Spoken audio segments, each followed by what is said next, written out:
Hey guys, welcome back to Sky Talks Trading. My name is Sky and I'm on a quest to invest. And today I've got a number of stocks that I want to talk about in a few different sectors. So because as they say, variety is the spice of life. Let's jump right in. First of all, we're going to start with the energy industry.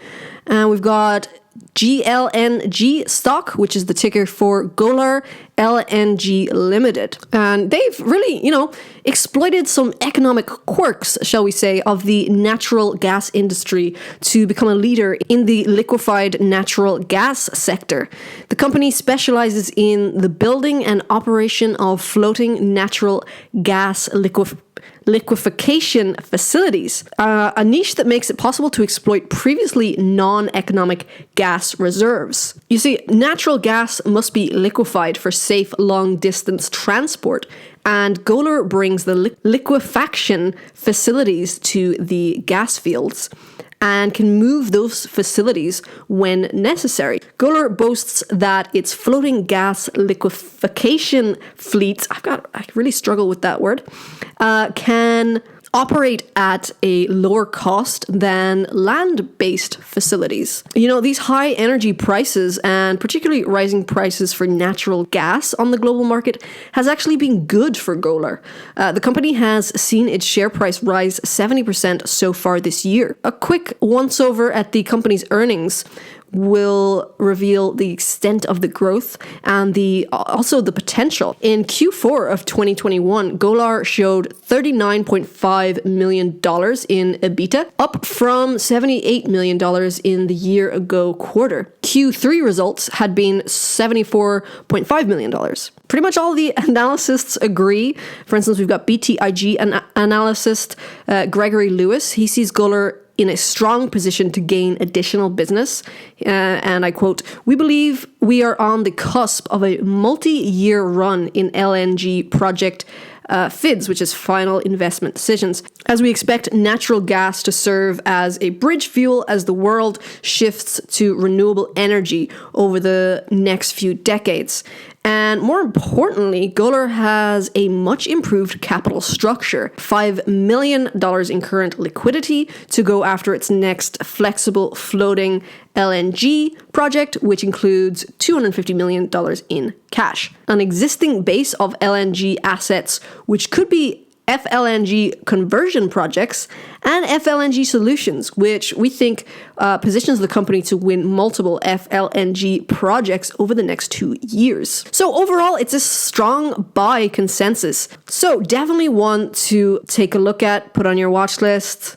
I'm not a financial advisor. Next, we're going to talk about a stock in the cybersecurity niche, and that is Tenable. Cybersecurity is front of mind for many leaders right now as they're tasked with shifting more of their assets online, which has altered the threat landscape a lot. In early 2021, surveys conducted by accounting giant KPMG, 500 CEOs ranked cybersecurity risk at the top threat to their organizations. It definitely has led to soaring demand for proactive technologies like threat detection and vulnerability management. And Tenable, and the ticker for that is TNB, is at the forefront. They have their Nessus vulnerability management platform, and it is ranked number 1 across most important metrics, including adoption, coverage, and accuracy. And it has been downloaded over 2 million times, and it's deployed in 30,000 organizations, protecting users from over 68,000 common vulnerabilities and exposures, which is the highest number in the industry. Tenable generated over $541 million in revenue during 2021, and the company's growth is being driven by its highest spending customers who have an annual contract value of over $100,000. And over the last 5 years, the number of customers in that category has grown 54% per year to 1,095 companies today. This highlights the increasing need for proactive cybersecurity tools among larger organizations. And Tenable is definitely well positioned to serve them. And just as a little added bonus, of the 16 Wall Street analysts that cover Tenable stock, not a single one recommends selling it. Next, I want to talk about Kohu. and they deal with semiconductors. The semiconductor industry produces the advanced computer chips that power our everyday electronics. We know this, like smartphones, and even the digital features in our cars. I think it took the shortage for everyone to realize, wow, semiconductors, they're pretty important. So obviously, the semiconductor sector is poised to remain a red-hot performer, and Coho is one stock to buy for the long term. This is definitely a long-term play. Now, the company doesn't produce any chips itself, okay, but it supplies testing and handling equipment to the world's largest producers, which is critical to the manufacturing process. This equipment is designed to detect defects to ensure that only quality finished products reach the end user while maintaining production speed and efficiency. Cohu is a minnow of the semiconductor industry with a valuation of just $1.4 billion. It generated $887 million in revenue in 2021 with $3.45 in earnings per share.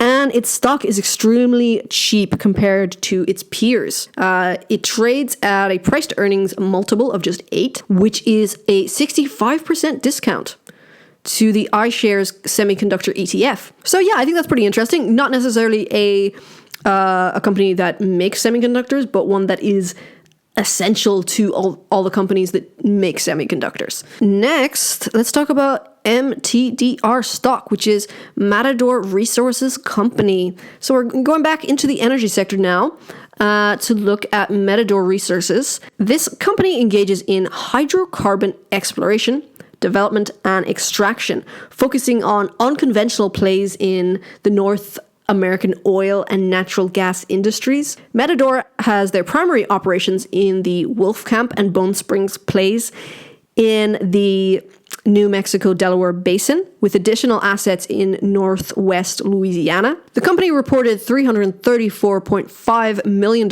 in cash from operations for Q4 of 2021. That's up 15% from Q3 and an even stronger 112% year over year. This total included $119.3 million in adjusted free cash flow, nearly double the year ago quarter's $60.7 million. So yeah, very nice steady growth in cash flow, and this steady growth prompted Matador to increase its quarterly dividend this past autumn and to maintain the higher payment this month. The last dividend paid out on March 14th was for 5 cents per common share. This annualizes to 20 cents and gives a modest yield of 0.3%. The key point here is not the yield, but the combination of management's statement of intent to increase the returns to shareholders along with the company's strong cash flow generation. It's important to note here that MTDR shares have gained 118% in the past 12 months. So it's definitely a strong buy consensus unanimously among the the top 5-star analysts, and they're predicting on average a 17% 1-year upside. So that's all, guys, for stocks to buy now, if you so wish. Let me know if you want me to do more videos like this. Thank you so much for listening, guys, and until next time, have a great day.